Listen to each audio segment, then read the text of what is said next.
If training worked, your team would already be closing more deals, right? Think about it. You've done the training before. You brought in big name speakers, maybe sent your team to workshops, invested in video CRMs, accountability boards, and for a couple weeks, things got better. Energy was up. Maybe even the numbers moved. Then what happened? Everything went right back to the way it was. The word tracks have been forgotten. The process disappears. The CRM ignored. And you're right back to babysitting and chasing half-finished deals. Sound familiar? I'm David Lowe, the Automotive Sales Coach. And today I'm going to show you exactly why this keeps happening, and more importantly, show you what actually works. Here's the truth that the training industry doesn't want you to hear. Most training is designed to fail. Now, not on purpose, but by design, because most training treats learning like an event, something that happens to your team, a one-time injection of motivation and information.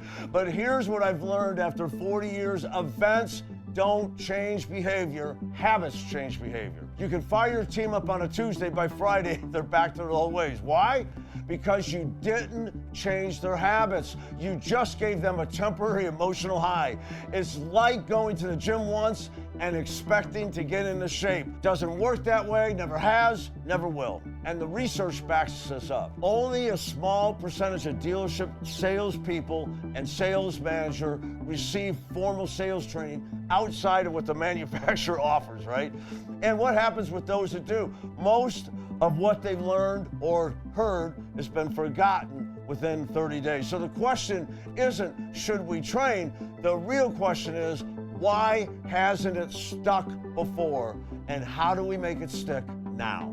Let me walk you through the 4 reasons training fails in almost every dealership. And I guarantee you, you've experienced at least 3 of these, right? Now, reason 1, it's treated like an event, not a habit. Bring in a trainer, team gets fired up. By the next week, they go back to, let me check with my manager on every objection. Great teams don't train once, they train daily. If practice isn't part of the rhythm, performance will never change. Championship teams don't just show up for games, they practice every single day. And why would selling be any different? Now, the second reason training fails is there's no follow-up, there's no reinforcement. Right, your team learns how to tell the value story, let's say, but is anyone checking to see if they're actually telling it? Training gives them the play, coaching makes sure they run it. Without observation and feedback, training is just entertainment. It might feel good, but it doesn't produce lasting results. And the third reason that training fails is managers are too busy to coach what's being taught. This is a big one. Managers are working hard, man. They're desking deals, handling service issues, fielding CSI calls. There's OEM pressure, there's factory visits. I could go on and on. There's HR fires to put out, right? So most managers are stuck in this mode of reaction all day long. They're not developing, they're in survival mode. They want to coach, they know they should, but they're spread so thin that developing their people becomes the thing that gets pushed back. They say, when I have the time, and guess what? They never have the time. Not unless you build a system that creates it. And the fourth reason that training fails may surprise you. There's no system. This is the root cause of everything else. The training is disconnected from the process, disconnected from huddles, disconnected from performance tracking, disconnected from compensation. So even good training fades into noise. It becomes one more thing competing for their attention instead of the foundation everything is built on. Most stores don't need more content.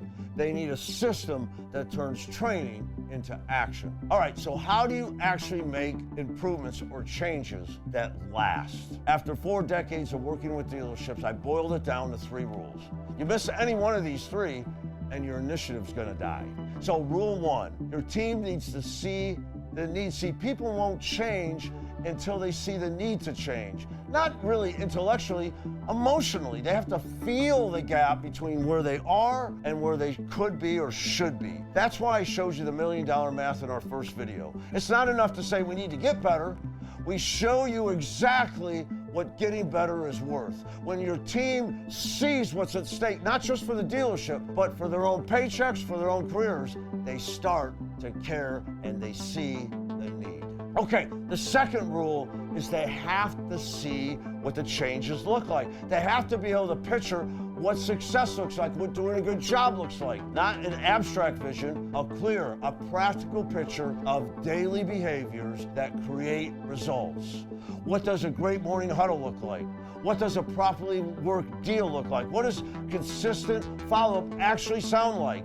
If they can't see it, they can't do it. Your job is to make excellence visible. Okay, rule number 3, change agent, right? You have to have a guide. See, it's very difficult to change alone. We need someone showing us the way. Your team needs somebody walking with them, holding them accountable. That's not a trainer who flies in for a day and disappears.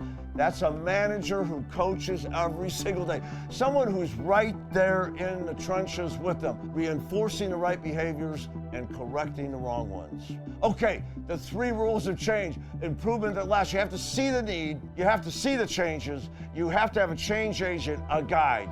Miss any one of these 3, and you're right back to the flavor of the month training that everyone ignores and doesn't last. Now, here's what most training companies get wrong, right? They focus on training the salespeople directly, like videos, workshops, webinars, all aimed at the consultants. But who's there when the trainer leaves? Who's there when the salesperson forgets the word track? Who's there when old habits start creeping back, right? The sales manager, and that's why the Dealership Playbook trains the managers to be the change agents, right? The guide. You can't outsource culture. You can't hire someone to build your team for you. The people on your floor every day, they're the ones who shape behavior. They're the ones that reinforce habits, and they're the ones who make excellence stick, or don't make it stick. Vince Lombardi said it best: the quality of a person's life is in direct proportion to their commitment to excellence, regardless of their chosen field of endeavor. But here's the thing about excellence: it's not self-sustaining. It requires leaders who model it, expect it, and hold people accountable to it. That's why we don't just hand you content and wish you luck. We show your managers exactly how to become the coaches their teams desperately need. Okay, so what makes our approach so different, right? It's really quite simple. We don't train your team. We help you build a team that trains itself. We actually give you 10 specific habits. They're simple habits. And when you practice them daily, they transform your team's performance. These aren't one-time events. These are daily disciplines that compound over time. 15 minutes of training every morning. Quick huddles that reinforce the right behaviors. Coaching conversation that actually develop people, tracking systems that make progress visible. And here's the key: it's designed for the chaos of the dealership environment, right? We know you don't have 3 hours a day for the training. We know your managers are stretched thin. We know that month-end pressure is real. That's why we built a system that works inside that reality, not against it. You know, Aristotle said, we are what we repeatedly do. Excellence, then, it's not an act, but a habit. That's the whole philosophy right here. You don't become excellent by trying hard once. You become excellent by doing the right things over and over until they're automatic. That's what the Dealership Playbook installs, the habits that make excellence inevitable. So let me ask you a question. What's been your experience with training so far? I'm really curious. Drop a comment below. Tell me what's worked, what hasn't, and what you're frustrated with. Because I read every single one of these, and it helps me to understand what you're dealing with. In our next video, I'm going to break down the 10 habits themselves, what they are, how they work together, and how they create the transformation that you're looking for and we've been talking about. If you're tired of training that fades, if you're ready for something that actually sticks and transforms, subscribe and hit the notification bell. We're just getting started. Good selling.